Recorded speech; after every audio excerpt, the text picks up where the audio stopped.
Hi guys, welcome to the Paperwrld channel. Today, I'm going to show you how you can personalize your phone case with the products of the summer box. If you're ready, let's get started. I start making the cover by choosing the base color first. These colors were chosen because they are reminiscent of summer. I want to use the color yellow today.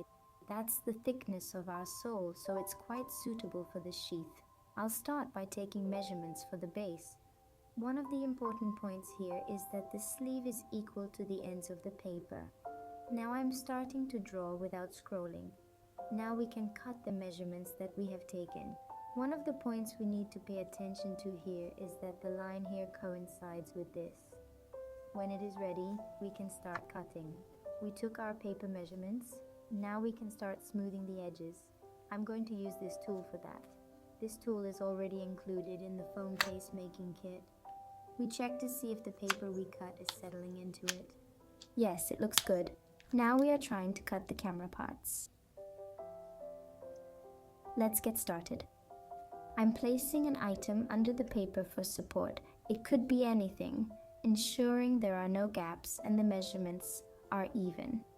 Now I'm drawing carefully.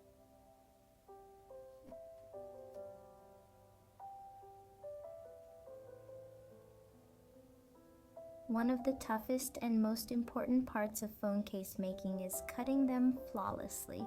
I'm about to show you how it's done. I use these two tools for this. These are already included in the build kit. Aren't they cute? Let's begin now. I'm holding the paper steady and trying not to slip. I'm tracing the lines carefully, pressure as I go. I'm rotating the paper as I move along. Little slips may occur. Don't worry, with practice your hand will get used to it.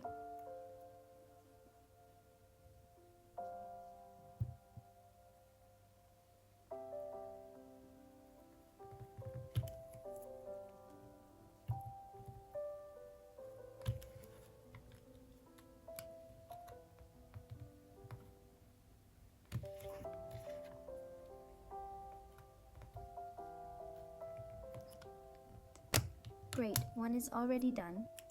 Sometimes the little ones can be quite challenging, but don't worry. I will show you how to make them smooth shortly.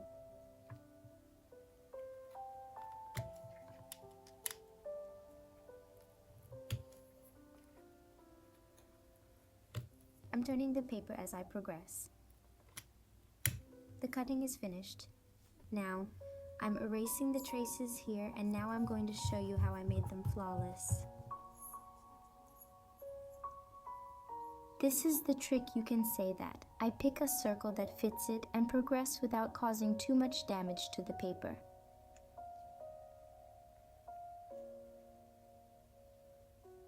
As you can see, look at the difference between the two. It's now smooth.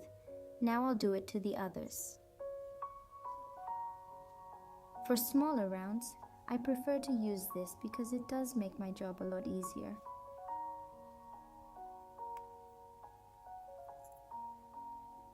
I do it to the tiniest one too. As I said, I try not to damage the paper. And this is how the finished product looks. I've now arranged the paper to check if the circles overlap.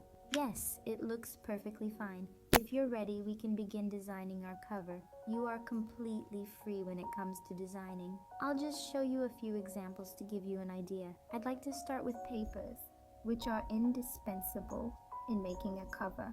Just look at the beauty of these patterns. Choosing will be quite difficult. I wanted to pick this one because it contains the 3 colors in the summer box. I'm starting by tearing our paper.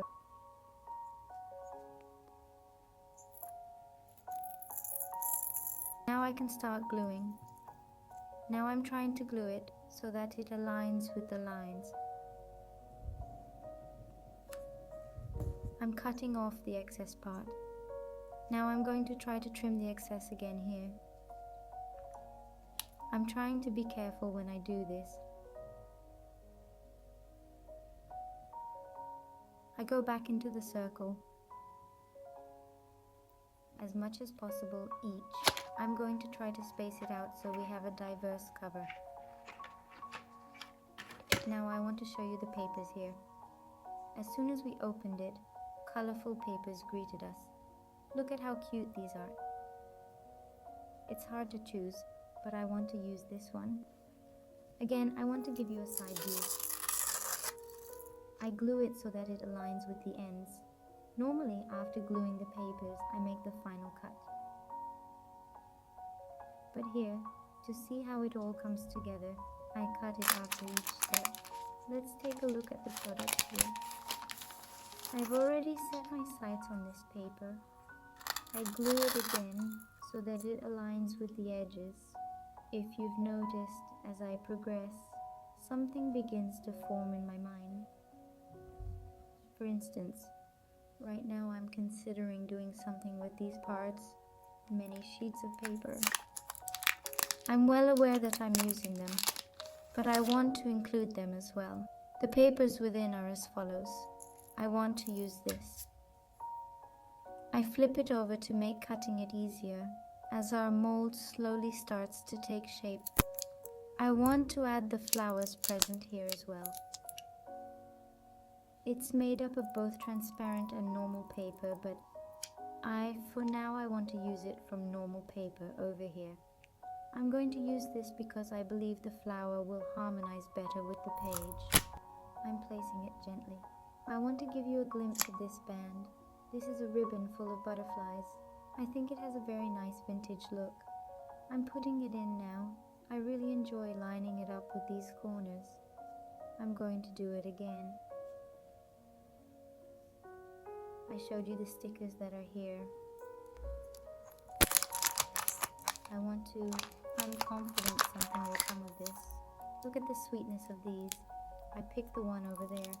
I'm cutting them out because I don't want the transparent image on the edges to be visible. Of course, I want to add one of these must-have articles. I think these go really well with phone cases and offer coherence. This is how the text inside looks. There are also gilded inscriptions here. Our box is a summer box. Since I thought this article would be more suitable, I'm separating my text. I always love doing this. Lastly, I realized I wanted to add something from this tape. I guess it will be this. I'm cutting this part and placing it here. After cutting the excess here, our case will be ready. We're placing our paper in the phone case.